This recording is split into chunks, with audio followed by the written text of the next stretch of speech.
여러분들 이제 필수설은 85쪽부터인데 제가 여기다가 유형에서 공부할 거 볼까요? 유형 나왔습니다. 그럼 첫 번째 개념 이런 거 필요 없어요. 유형의 측정은 뭘로 측정합니까? 표준 편차와 분산으로.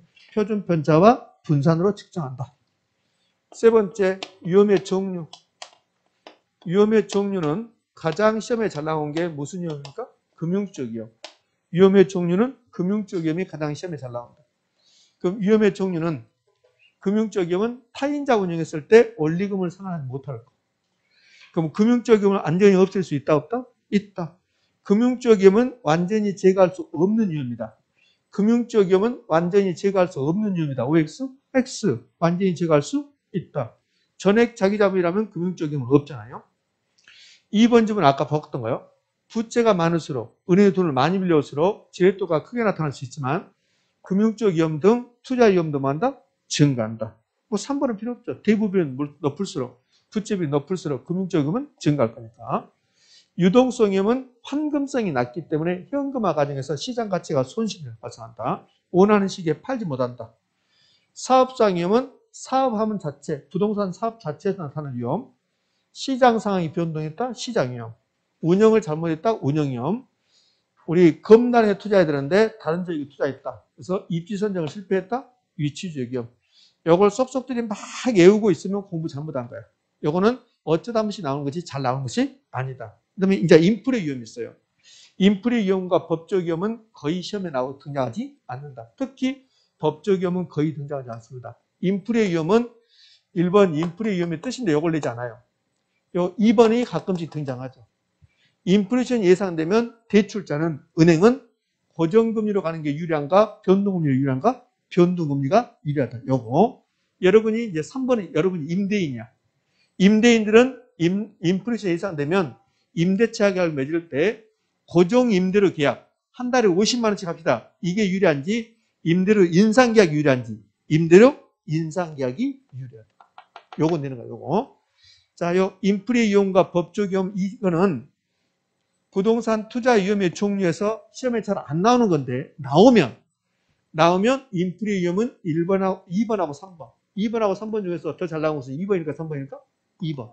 2번을 더 잘 낸다. 2번은 다음 주에 또 보게 돼. 2번은 다음 주에. 다음 주에 뭐 할 때 보게 될까? 금융론 할 때. 자, 그럼 위험의 종류 끝났어요. 위험의 종류가 끝나고 나면 이제 이런 걸 배워요. 뭘 배우냐면 위험에 대한 투자자의 태도. 요거 정규 수업 시간에 요거 저에게 자세히 들은 적이 있습니까? 없습니까? 없어요, 여러분들. 요거 자세히 들은 적이 없다고. 왜? 거의 출제하지 않기 때문에 자세히 들은 적이 없다고. 대신에 이건 자세히 들었다고. 뭘 자세히 들었냐면 요거요. 요건 자세히 들었다고. 기하요상 그러면서. 그러니까 위험에서 가장 중요한 게 이거. 그러면 위험에 대한 투자자의 태도. 얘는 출제 비중이 많이 떨어지는 거야. 그 위험에 대한 투자자의 태도가 세 가지가 있다고. 어떻게 세 가지가 있냐면 위험 회피형이 있어요. 회피형. 위험 회피형, 위험 혐오형이라고 해요. 그럼 이게 예전에 위험 회피형이 어떤 의미인가? 이거 한번 물어본 적 있어요. 자, 위험 회피형, 위험 혐오형은 나는 위험이 싫어요. 이런 사람들이야. 그럼 위험이 싫으니까 위험을 전혀 감수하지 않는다. 그게 아니야. 자, 시험은 두 번이나 내는데 이렇게 나오고 위험 회피형 투자자란 위험을 전혀 감수하지 않는 투자자를 말한다. OX, X. 위험을 전혀 감수하지 않는 투자자는 투자가 아니야. 투자는 위험을 부담하면 수익을 높이는 거라고. 그럼 위험을 전혀 감수하지 않았다. 은행에다 예금하는 거야. 은행에다 예금해놓고 나 은행에 투자했어. 그 은행에 투자한 것은 은행을 산 거야. 그잖아. 근데 은행에다 예금해놓고 나 은행에다 투자했어. 그 은행을 샀어? 저는 이렇게 표현하는 거야. 너 돈 좀 있지? 있어. 어디에 투자했어? 은행에 투자했어. 은행을 샀어? 나는 이렇게 이야기했어. 아니, 은행에 예금했어. 은행에 예금한 것은 예금이 아니야. 거기서 내가 투자라는 것을 막 설명하지 않으면 재수없다고 그래. 지금 그렇게 말 안 한다고. 투자는 위험을 부담하면서 수익을 높이는 건데 은행에다 예금하면 무위험률을 먹으니까 그래서 투자가 아니야. 이렇게 두 번 말하면 친구들이 그 새끼 오지 마라 그래. 재수없으니까. 그럴 거 아니야. 아, 근데 실제로 재수없다 했다니까. 여러분들 많이 알아도 옆에 사람한테 물어볼 때만 알려줘. 물어볼 때만. 안 물어보는데 가가지고 계속 알려준다가 그럼 속으로 해. 재수없어 진짜 그런다고. 저도 여러분이 물어볼 때만 알려주잖아. 재수없다 할까. 지금까지 설명한 것도 다 잊어버렸네, 이제. 위험 회피형 투자자는 위험을 전혀 감수하지 않는다. 이게 아니고, 위험 회피형 투자자는 요걸 냈단 말이야. 위험을 전혀 감수하지 않는 투자자를 말한다. OX, X. 위험을 전혀 감수하지 않는 것이 아니고, 받아들여야 될 위험, 피할 수 없는 위험, 체계적이면 받아들이고, 위험이 주어졌으면 반드시 거기에 대한 대가를 요구한다. 그게 위험 회피형이에요. 근데 위험 회피형은 똑같은 위험에 대해서 위험 회피형 투자자는 나는 수익을 많이 주세요. 그게 위험 활동이 높다는 소리예요. 그러니까 이 질문을 가끔씩 나와. 위험 회피형 투자자일수록 위험에 대한 대가를 많이 요구한다. OX? O. 위험 회피형 투자자는 위험 활동률이 높다. 투자 이론에서는 위험 회피형을 전형한다고. 투자 이론에서 위험 회피형을 전형하니까 위험을 부담하면 수익이 높아지는 거예요. 위험 회피형 투자는 또 두 개로 나눠진다고. 보수적하고 공격적. 보수적 투자자는 위험 혐오도가 더 크다. 공격 투자는 위험 혐오도가 더 작다. 이 무차별곡선이 좀 이따 나올 거예요. 위험 회피형 투자자는 위험을 전혀 감수하지 않는다. OX, X. 위험을 전혀 감수하지 않는 게 아니고 위험이 싫지만 피할 수 없는 위험과 그다음에 위험에 대해서 대가가 주어진다면 나는 거기서 부담하겠다. 이게 위험 회피형. 위험 회피형일수록 위험의 대가, 위험 활동이 크다, 작다? 크다. 그 위험 회피형 투자자일수록 위험 회피형일수록 요구수익이 높게 나타난다고 좀 있으면 알게 될 거예요. 이게 위험 회피형이 있고 위험 추구형이 있어요. 위험 추구형. 위험 추구형, 위험 선호형이 있다고. 위험 추구형이 있고 위험 선호형이 있는데 위험 추구형은 나는 위험이 좋아요 이런 사람이 아니에요. 위험이 좋아요 이런 사람이 아니고 위험이 싫은데 높은 수익을 얻기 위해서 높은 위험을 부담하겠습니다. 이게 위험 추구형이에요. 고스톱을 칠 때 있잖아요. 쓰리고 하는 사람 있죠. 쓰리고 하는 사람은 위험을 좋아하는 사람이 아니에요. 쓰리고에서 따따블을 먹기 위해서 수익을 높이기 위해서 위험을 부담한다고. 그걸 위험 추구형이라고 한다고. 친구들이 고스톱 칠 때 콕 쓰리고 하는 친구가 있어. 야, 너는 위험이 좋니? 아니. 위험을 부담하지 않으면 수익을 높일 수 없으니까 그래. 그게 위험 추구형이야. 그러니까 친구들하고 고스톱 치면서 계속 쓰리고 하는 애 있다니까? 무조건 고 하는 친구들이 있어. 실제로 보면. 그 친구들은 너 위험이 좋아? 위험 좋아? 그러면 아니, 나 위험 싫어. 근데 왜 쓰리고 해? 수익을 높여야 되잖아. 한 방, 인생 한 방 그러잖아요. 그게 위험 추구형이에요. 위험 중립형은 위험에 중립적이다. 위험이 중립적이다. 위험에 중립적이란 말은 위험을 안 본다는 거야. 위험 중립형 투자자는 위험은 보지 않고 오직 수익만 본다. 위험 크기에 관심 없고 기대 수익에 따라 움직이는 위험을 위험 중립형이라 한다. 위험 추구형, 위험 중립형, 위험 회피형 이거 시험에 거의 잘 나오지 않는다. 최근에 이제 다른 시험에서 평가자 시험에서 이걸 내요. 위험 중립형 투자자란 높은 수익을 획득할 수 있는 기회를 얻기 위해서 기꺼이 높은 위험을 감수하는 투자자를 말한다. OX, X. 위험 중립형은 위험에 관심 없고 오로지 기대 수를 따라 움직이는 유형이다. 이렇게요. 중요성이 없는 것을 제가 자세히 설명했습니다. 자, 그럼 위험에서 가장 중요한 거 위험 처리 방법, 위험 관리 방법 이 6가지만 가지고 시험에 출제할 수 있다. 그래서 타이틀은 무조건 암기하셔야 된다. 위험한 투자를 제외시키는 방법, 보수적 예측 방법, 위험 조정 할인율을 사용하는 방법, 민감도 분석, 평균 분산 결정법, 포트폴리오 구성을 통해서 위험을 처리할 수 있다 없다? 있다. 그래서 위험 처리 방법이 6가지 나오는데 이 중에서 가장 많이 나왔던 게 이 2가지. 2번하고 3번. 최근에 잘 나온 것은 민감도 분석. 그럼 결국은 2, 3, 4가 잘 나온다. 2, 3, 4가. 2, 3, 4가 잘 나오는데 1번 위험한 투자를 제외시키는 방법은 위험이 있으면 투자한다 안 한다? 안 한다. 위험이 있으면 투자하지 않는다. 위험한 투자를 제외시키는 방법은 결국 위험이 있으면 투자하지 않겠다. 그럼 위험한 투자 대상을 제외하고 완전한 투자 대상이면 투자한다. 완전한 투자 대상이 뭘까? 무위험자산 예금하겠습니다. 국공재산 하겠습니다. 이건 진정한 의미의 투자가 아닙니다. 시험은 잘 나오지 않죠.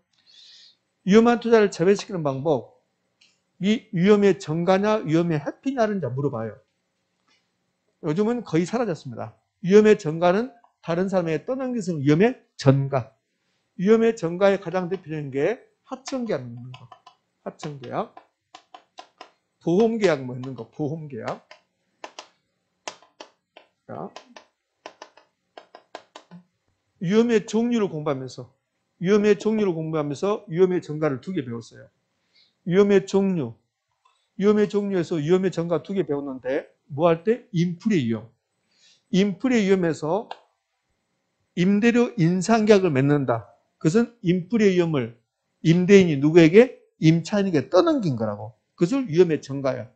위험의 전가는 다른 사람에 떠넘기는 게 위험의 전가. 그 보험계약을 맺고 하청계약을 맺고 이렇게 계약해서 위험을 떠넘긴다. 계약이란 말 나오면 위험의 전가다. 그럼 임대료 인상계약은 위험을 전가시키는 방법이다. OX? O. 위험 회피는 위험을 피해가는 거야. 그럼 위험한 투자를 제외시키는 방법이 어떤 게 위험한 투자를 제외시키는 방법이냐면 여기에 A라는 분산이 있고 B라는 분산이 있고 C라는 분산이 있고 국채가 있고 예금이 있고 이렇게 있다는 거야. 그럼 이것 중에서 내가 투자를 선택할 때 A 부동산 위험이 있어요? 없어요? 있잖아요. 부동산 투자 위험이 있으니까 요거 제외해버리겠다. B도 제외하겠다. 왜? C 부동산도 제외하겠다. 이거 주식 있습니다. 주식 위험이 있습니까? 없습니까? 있죠. 하지 않겠다. 이게 위험한 투자를 제외시키는 거야. 그럼 위험한 투자를 제외시키는 방법은 위험을 다른 사람에게 떠넘기는 게 아니라는 거야. 그 위험을 피해가는 거지. 그래서 위험한 투자를 제외시키는 방법은 위험의 전가입니까? 회피입니까? 회피. 이것만 기억하시면 돼요. 보수적이란 말은 높게 한다는 소리입니까? 낮게 한다는 소리입니까? 낮게. 그래서 보수적 예측 방법은 기대 수익을 낮춘다, 하향 조정한다. 근데 기대 수익을 하향 조정한단 말이 요 기대 수익률, 다른 말로 기대치, 투자 수익의 추계치, 세 가지가 똑같은 말. 기대 수익률, 기대치, 투자 수익의 추계치, 하향 조정한다, 낮춘다. 보수적으로 예측하려면, 기대 수익률을 보수적으로 예측하려면 내년의 경제 상황이 낙관적일 수도 있고 비관적일 수 있는데 보수적으로 하려면 낙관적인 상황 확률을 높게 해야 됩니까? 낮게 해야 됩니까? 낮게 해야지. 내년의 경제 상황을 낙관적으로 본 게 아니라 비관적으로 봐야지. 그 비관적인 확률을 높게 하고 낙관적인 확률을 낮게 해야만이 보수적 예측되는 거지. 그러니까 보수적 예측 방법에서 가장 시험에 쉽게 나오면 보수적 예측 방법으로 위험을 처리할 수 있다. OX? O. 가장 쉬운 거야.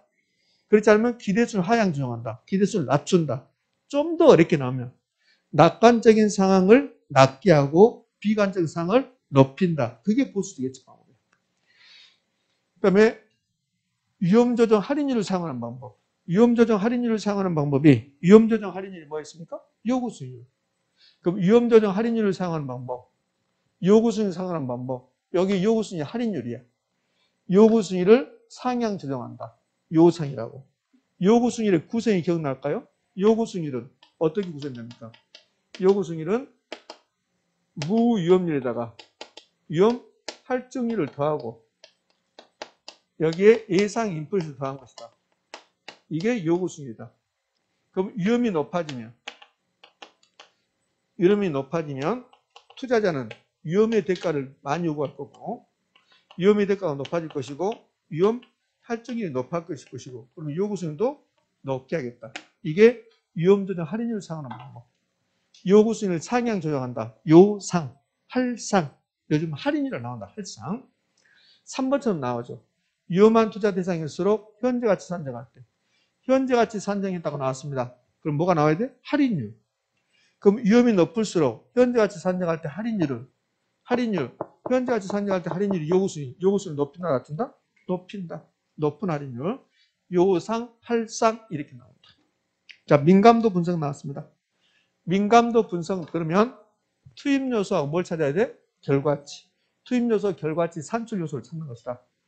근데 투입 요소, 결과치란 말이 나오면 무조건 민감도 분석인데 투입 요소, 결과치란 말 안 줘요. 그럼 뭘 주냐면 이렇게 나와요. 이 부동산의 수익성이 이거거든. 순환가 내부 수익. 그럼 수익성에 영향을 미치는 요소 그래요. 수익성에 영향을 미치는 요소. 그럼 이 부동산의 수익성에 영향을 미치는 요소는 이 부동산의 공실률이 높아지면 수익성은 높아질까 떨어질까? 떨어지겠지. 공실률. 이 부동산의 영업경비가 높아지면 수익성은 떨어지겠지.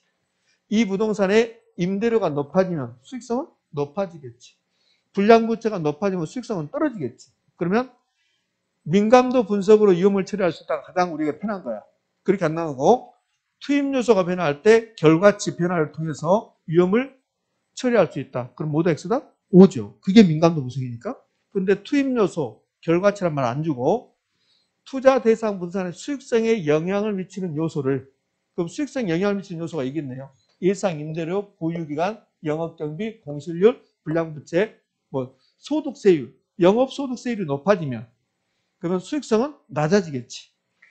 그러니까 수익성에 영향을 미치는 요소들이 여러 가지가 있다는 거야. 그 요소들을 하나씩 변동시킬 때 수익성이 변할 정도로 파가요 위험을 처리할 수 있다. OX? 지금 제가 말한 게 다 민감도 분석이야.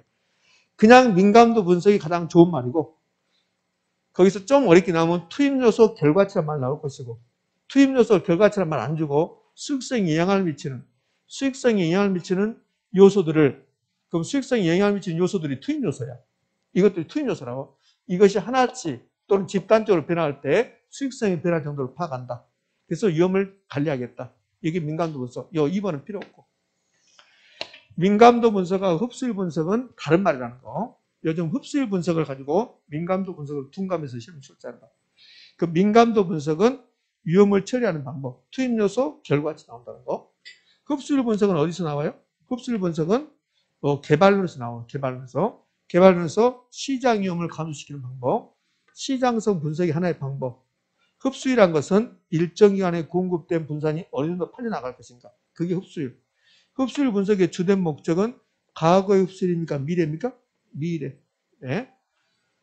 자, 이제 평균 분산 결정법이 나왔습니다. 그럼 평균 분산 결정법이 나오면 평균 분산 결정법은 평균 분산 결정법. 이 말은 평균하고 분산을 가지고 부동산 둘 중에 하나를 선택해 보겠다. 결정해 보겠다. 이게 평균 분산 결정법. 그 평균 분산 결정법은 요 뒤로 한번 가볼게요. 평균 분산 결정법. A하고 B가 있어요. A의 기대 수익률하고 표준 편차가 나왔습니다. 표준 편차가 뭐예요? 위험. 이게 분산이에요. 이게. 평균 분산 결정에서 평균은 기대 수익을 뜻하고 분산은 위험을 뜻하고 위험인데 표준 편차라고 나오고 그 평균 분산 결정법은 결국은 기대 수익하고 표준 편차 위험을 가지고 A, B 둘 중에 하나를 선택해 보겠다. 지금 케이스 1번은 뭐가 똑같아요? 위험이 똑같아. 위험이 똑같을 때 A를 선택한다, B를 선택한다? A. 그럼 위험이 똑같을 때 수익이 높은 거 선택한다. 2번은 수익이 똑같대. 위험이 낮은 거 A를 선택한다. 1번 A가 B를 지배한다. 2번도 A가 B를 지배한다. 이게 평균 분산 결정법. 그 평균 분산 결정법은 결국은 평균하고 평균이 뭡니까? 기대 수익률. 분산은요? 위험. 기대수율과 위험을 가지고 둘 중 하나를 선택해 보겠다. 이게 평균 분산 결정법. 그 평균 분산 결정법은 수익이 동일한 경우 위험이 높은 거 낮은 거? 낮은 거. 그래야만 위험을 줄일 수 있을 거니까. 위험이 동일하면 수익이 높은 자를 선택하겠다. 이게 평균 분산 결정법. 가장 쉽게 나오면 평균 분산 분석으로 평균 분산 결정법으로 지배 원리를 적용하여 위험을 처리할 수 있다. 포트폴리오 구성을 통해서 위험을 처리할 수 있다. 자, 위험은 다 끝냈습니다. 위험에서 가장 중요한 것은 위험 처리 방법. 위험 추구형 투자자, 위험 선호형 투자자, 위험 중립형 투자자. 그러면 위험 회피형 투자자는 동일한 위험에 대해서 높은 수익을 요구합니까? 낮은 수익을 요구한다? 높은 수익. 그럼 위험 회피적 투자자일수록 위험에 대한 대가가 높아질 것이다. 위험 회피형 투자자는 위험이 높아지면 그만큼 요구하는 수익도 높아질 것이다. 됐습니까? 그렇게 되는 거예요. 수익률. 수익률은 기대수익이라고 요구수익이라고 실현수익이 있다. 기대수익은 어차피 개념 이런 건 다 필요 없어요. 기대수익은 계산 문제를 낸다. 기대수익은 계산 문제. 기대수익을 계산할 때는 평균값이다. 그래서 이 평균이 나오면 뭘 뜻한다? 기대수익을 뜻한다. 그럼 기대수익이 끝나고 나면 계산 문제 끝나고 나면 그 다음에 요구수익이죠. 요구수익은 충족돼야 되는 무슨 수익률? 최소한의 수익률, 투자 내 기회비용, 그 다음에 위험조정 할인율이라고 하고 주관적 수익률. 요구수익률이 주관적이란 말은 투자자마다 요구수익률이 같다 다르다? 다르다. 요구수익률에서는 여기에 가장 시험에 잘 나와. 요구수익률의 구성. 요구수익률의 구성은 시간의 대가하고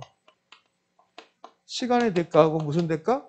위험의 대가로 구성되는데 이 말은 요구수익률에는 위험이 반영되어 있다, 반영되어 있지 않았다? 반영되어 있다. 이 두 가지가 본질. 근데 만약에 물가가 상승한다면 A상 인플레이션도 여기다 더해줘야 된다. 이건 부수적인 거. 본질은 두 가지. 시간의 대가하고 무슨 대가입니까? 위험의 대가. 시간의 대가가 무위험률. 위험의 대가가 위험할증률.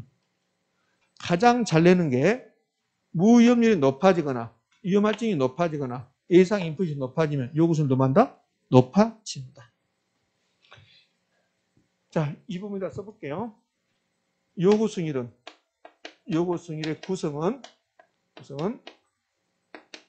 무위험률에다가 위험할증률을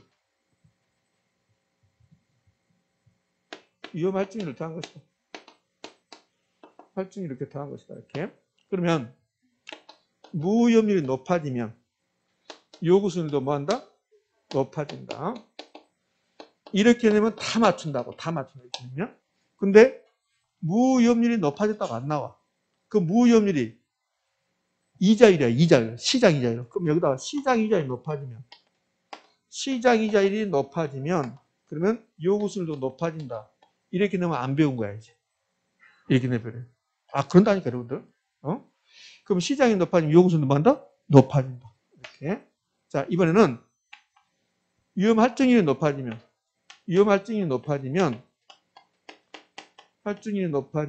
그러면 요구수율도 높아진다. OX? O. 근데 시험은 위험할증률이 높아졌다고 안 내. 그 뭐라 그럴까? 위험이 높아지면 그렇게 돼. 그럼 위험이 높아지면 위험의 대가가 높아질 것이고 그럼 위험할증이 높아질 것이고 그럼 요구수율도 뭐한다? 높아진다. 이때 위험은 체계적 위험. 그럼 투자에 대한 체계적 위험이 높아지면 요구수율도 뭐한다? 높아질 것이다. 자, 요구수익률 정리해 볼까요? 요구수익률은 충족돼야 되는 무슨 수익률? 최소한의 수익률이다. 요구수익률의 구성은 시간의 대가는 시간 비용이라고 그래요. 위험의 대가로 구성되고 여기에 부수적으로 예상 인플레이션이 부수 들어간 것이다. 시간의 대가가 무위험률, 무위험률이 높아질 수가 있다. 위험할증이 높아질 수가 있다. 예상 인플레이션이 높아질 수 있다. 어떤 것이 높아진다고 하더라도 요구수익률은 높아진다. 무위험률과 요구수익률은 비례관계 있다.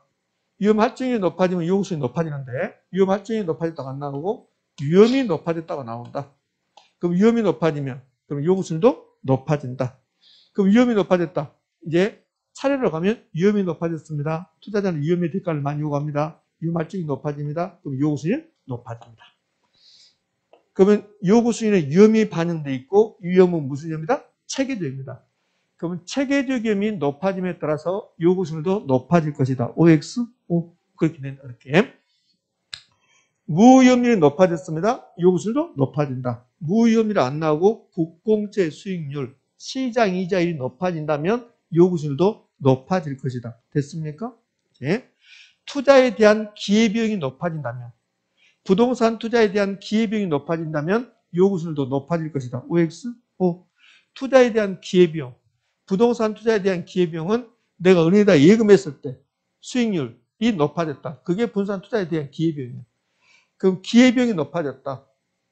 그러면 요구수익도 뭐한다? 높아진다. 자, 다 끝났네요. 여기 무위험 수익률을 시간의 대가인데 뭐라고 하나 써놨어요. 다 필요 없어요. 다 필요 없고. 무위험률이 높아지면 요구수익도 뭐한다? 높아진다. 자, 이 다음 하면은 위험이 높아지면 그러면 요구수익도 높아진다고요. 위험할증률, 위험의 대가, 투자에 수반되는 체계적 의미의 대가다. 그럼 위험 혐오도가 클수록 아까 했잖아요. 위험 회피형, 위험 추구형, 위험 중립형이 있었죠. 그럼 위험 혐오도가 클수록 똑같은 위험에 대해서 위험 할증률이 커진다, 작아진다? 커진다. 위험 회피형 투자자는 위험의 대가를 많이 요구한다. 위험이 높아지면 위험 할증이 높아진다.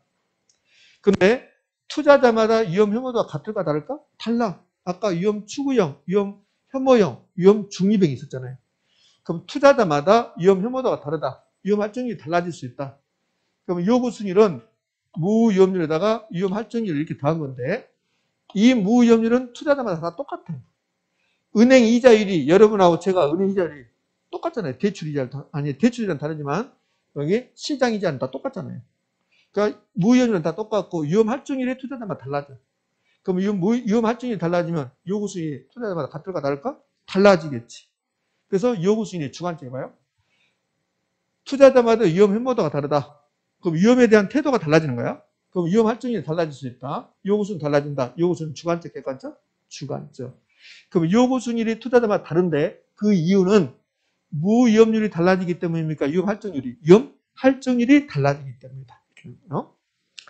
아직까지 그 정도까지 우리 시험에서 내지 않고 있어, 지금. 투자자마다 요구 수익이 다르다. 그럼 똑같은 부동산에 대해서 투자자마다 요구 수익이 달라지면 투자 여부는 갖다 다르다? 다르다. 투자 여부는 달라진다. 요구 수익에 반영된 위험은 무슨 위험이다? 체계점이다. 그럼 체계점이 높아지면 위험의 대가가 높아질 것이고 위험 할증이 높아질 것이고 요구 수익도 높아질 것이고. 됐습니까? 네.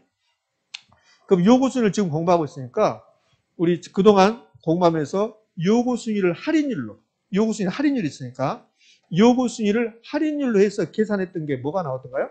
순형값. 순형값법에서 할인율은 뭡니까? 요구 수익률. 수익성 지수법에서 할인율은 뭐요? 요구 수익률. 그 다음에 또 지난주에 뭐 하나 배운 거 있어요? 요구 수익률 가지고 할인했던 게 하나 있어요. 요구 수익률과 할인해서 계산했던 게 하나 있습니다. 뭐 같아요? 지지난주에 이런 거 배웠어요. 실미미 배웠죠? 실미미가 정보의 가치.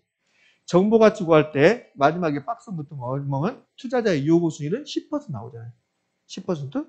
그 요구 수익률 할인율이야. 그러니까 정보 가치 구할 때 할인율이 있어야 됩니까? 없어야 됩니까? 있어야지. 정보의 현재 가치니까. 현재 가치 구하니까 할인율이 있어야 돼요. 그 할인율이 뭐였습니까? 요구 수익률. 응? 자, 요구 수익률도 다 끝났습니다. 그럼 요구 수익이 다 끝나고 나면 기대수익과 요구 수익을 비교해서 기대수익이 더 크다면 투자 가치 있다 없다? 있다. 요구 수익이 더 크면 투자 가치가 없다. 이 투자 균형은 기대수익이라고 요구 수익이 같아. 이게 투자 균형이에요. 그럼 기대수익과 요구 수익이 같을 때 투자 균형인데 그럼 기대수익과 요구 수익이 달라지면 투자 균형이 아니죠. 그러면 기대수익과 요구 수익이 달라졌다. 요구 수익이 10인데 기대되는 수익이 15%다. 균형입니까? 아닙니까? 아니죠. 균형으로 되려면 요구 수익률에다 맞춰준다. 요구 수익률은 그대로 두고 기대 수익률을 변화시킨다. 그러면 기대 수익률이 높으면 이렇게 높으면 그러면 균형으로 되려면 이 기대 수익이 높아져야 됩니까? 낮아져야 됩니까? 낮아져야 된다. 기대 수익이 높으면 낮아져라. 그럼 기대 수익률이 요구 수익이 높으면 장차 그 분산의 기대 수익률은 떨어질 것이다. 그럼 왜 그러는가? 기대 수익률보다 요구 수익보다 기대 수익이 높으면 투자 수요가 증가해. 투자 수요가 증가하면 부동산 가격이 올라간다고. 이렇게 되면 투자자는 높은 가격으로 사게 되지. 높은 가격으로 사게 되면 기대 수익률은 떨어지겠지. 여기 밑에는 요구 수익률이 10인데 기대 수익률은 5밖에 안 돼. 균형입니까? 아닙니까? 아니죠. 균형으로 되려면 요구 수익률에 맞춰줘야 된다. 그럼 요구 수익에 맞추려면 기대되는 수익률은 높아져야 되지. 그럼 기대 수익률은 상승할 것이다. 그럼 왜 상승할 것인가? 요 가운데가 논리야, 논리. 이런 논리에서 기대 수익이 떨어지고 높아진단 말이야. 근데 요 가운데 것을 쟁점으로 삼지 않아요. 마지막에 이거 쟁점이지. 그러니까 쟁점으로 요거 마지막으로 삼으니까 무조건 논리적으로 할 필요 없이 기대 수익이 너무 높으면 떨어져라. 기대 수익이 낮으면 높아져라. 그러면 끝나지. 그럼 여기 밑에는 요구 수익이 더 크면 기대 수익보다 요구 수익이 더 크면 투자 수요가 증가 감소? 감소. 그럼 수요가 감소한다. 그럼 가격은 떨어진다. 그럼 사는 사람은 낮은 가격으로 산다. 그럼 기대 수익률은 뭐요? 높아지겠지. 시험 지문은 이렇게 된다고. 시험 지문은 기대 수익률이 요구 수익보다 높은 경우, 기대 수익률이 요구 수익보다 높은 경우, 장차 그 분산의 기대 수익률은 떨어질 것이다. 2번은 기대 수익률이 요구 수익보다 낮은 경우, 요구 수익이 높은 경우, 장차 그 분산의 기대 수익률은 높아질 것이다. 됐죠? 이걸 끌어들이는데, 이걸 가지고 장난치지 않는다. 이걸 가지고 장난친다. 마지막에. 자, 결론은 기대 수익률이 너무 높으면, 요구 수익만 높으면 너는 떨어져야 되고, 2번은 기대 수익이 낮으면 너는 높아져야 되고. 그게 결론입니다. 자, 위험과 수익은 무슨 관계 있습니까? 비례. 위험과 수익은 비례 관계, 이것은 상쇄 관계에 있다고 한다. 위험과 가치는 비례입니까? 반비례입니까? 반비례. 위험 가치는 반비례. 그런데 중요 골자는 다 이야기했습니다. 요거는 다 기억할 필요 없어요. 위험과 수익은 무슨 관계에 있다? 비례 관계에 있다. 위험과 가치는 반비례 관계에 있다. 위험과 수익은 비례 관계, 위험과 가치는 반비례 관계 중에서 그나마 잘 나온 게 위험과 수익은 비례 관계. 위험과 가치는 반비례 관계라는 것은 거의 나오지 않고 있다. 평균 분산 결정법은 뭐 그런 거 같고.